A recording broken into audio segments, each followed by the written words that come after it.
Welcome to Breaking Into Cybersecurity Leadership Edition, where we develop the cybersecurity leaders of tomorrow. Today's guest is Bill Dougherty. Bill, tell us a little bit about who you are and how you got into the industry. Sure. I'm Bill Dougherty. I'm the CISO for Obata Health.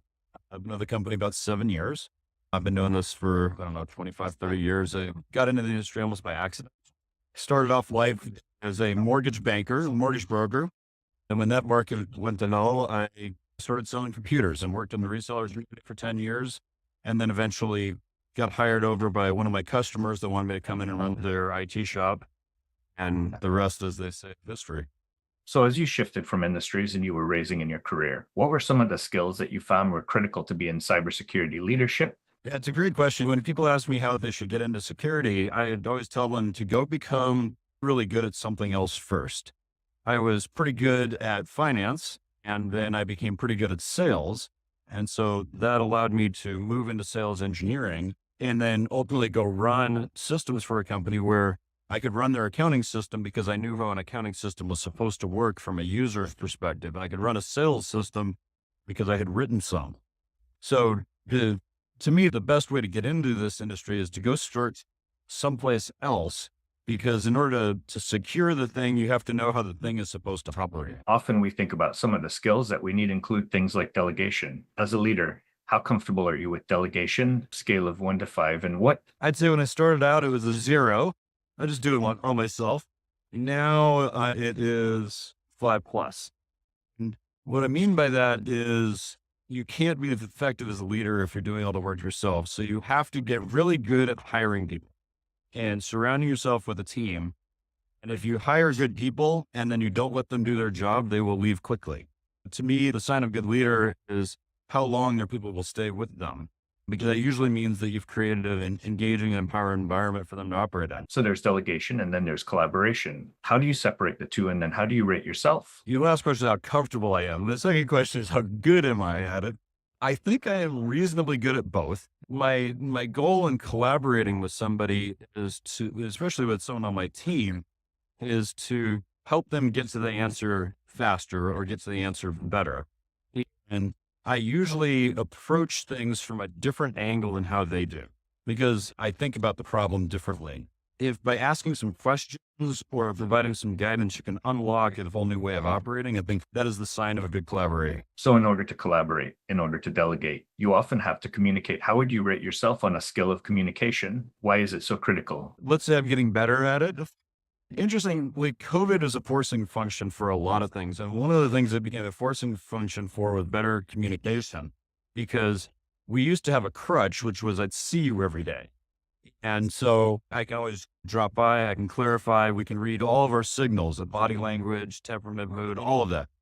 As soon as you shift to where your primary interface with your staff is Zoom and Slack, and you only get to see them in person a couple times a year, you have to get a lot more intentional about how you communicate, what you put in the different channels, what you put in Slack, what you put in email, what you do in person, how available you make yourself.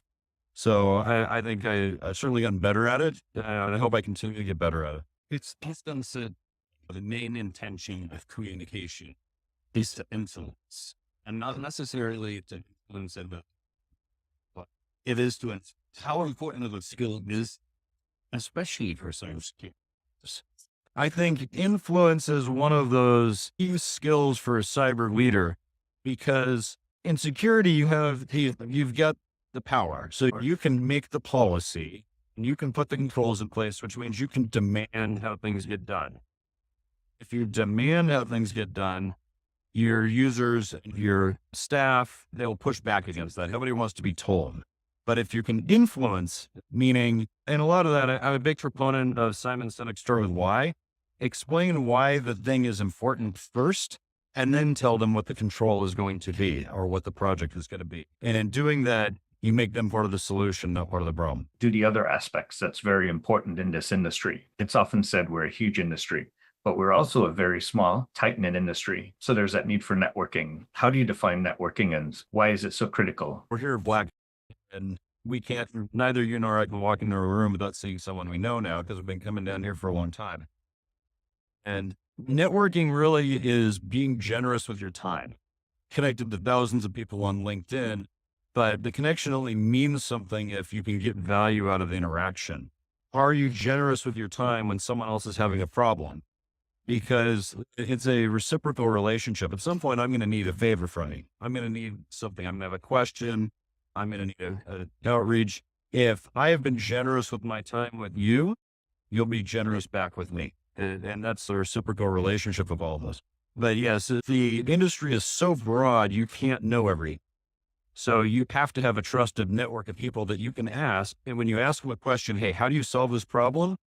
There's a good way and a bad way to solve the problem. You have to have developed a relationship to know if you can trust their method of solving it before you go down that pathway. Any final advice that you give leaders that are looking to grow from individual contributor with cybersecurity? Every opportunity I had to grow and move up in my career was because I saw a need and then I asked for permission to fill it. I started off, like I said at the beginning, I was a banker and then I was an IT manager, and the company I was at didn't have a security department at all. And we were getting hit. And I went to my boss and said, hey, I think we need a security department and I think you should let me run it. And he looked at me and thought I was crazy. And then we talked about it, and I told him what I was willing to do and he was willing to do. And every step up was because I saw a need. And then I filled it. If you're looking to advance your career, the question isn't what's in it for you. The question is, what is the gap? What's the hole that you're going to fill for the other organization? And there aren't enough of us. So every company out there is always looking for people who are willing to step up and do the work and fill the gaps. Bill, thank you very much for your time today. Truly appreciate it.